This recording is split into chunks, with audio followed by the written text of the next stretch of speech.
Hello, this is Ryan with Woodlander North. Today, a very short, very quick tutorial how to use this little lace cutter tool from Tandy.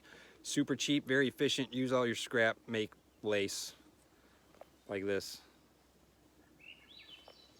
Stay tuned.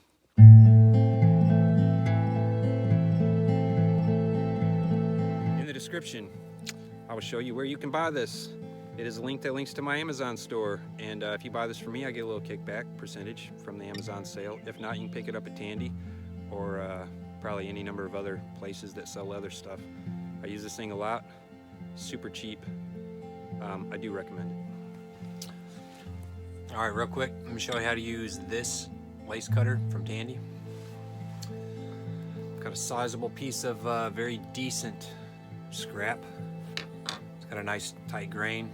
Nothing loosey-goosey on the top.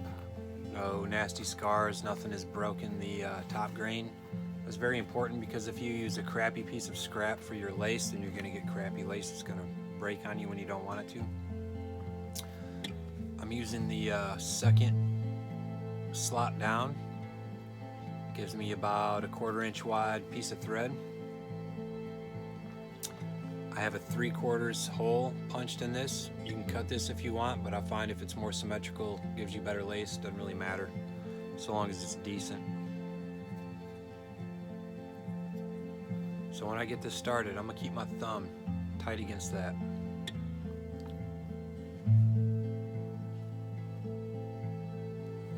And as I pull this around, keeping it tight to the lace cutter, it's gonna give me this little tail. Then I'm going to pinch both the tail and the leather itself, keeping my thumb with tension right there.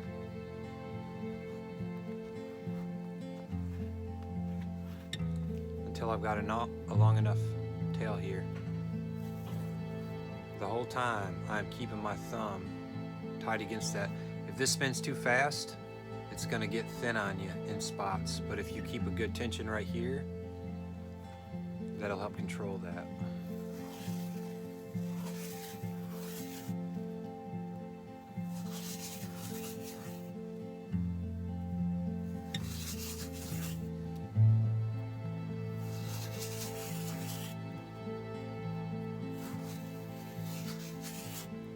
The thumb is what makes this work well, in my opinion.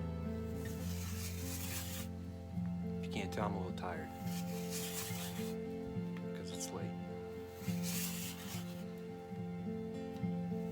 Now the kind of leather that you use while you're doing this matters. If you got a thin floppy leather, it's not going to cut very good lace. It's going to want to bunch up in the slot, which is going to give you fat spots in your lace and kind of jagged edges. But if you use, this is something very similar to Kodiak hide. It's an oil tan, utility hide type of leather. Comes out very consistent, very good. You always want to test your lace. Not like this, because you'll bust yourself in the chin if it breaks. That's good lace. So that's it. That's how you do it. So, hope that was helpful. Leave a comment, like, share, do all that fun stuff. Greatly appreciated. Have a good day.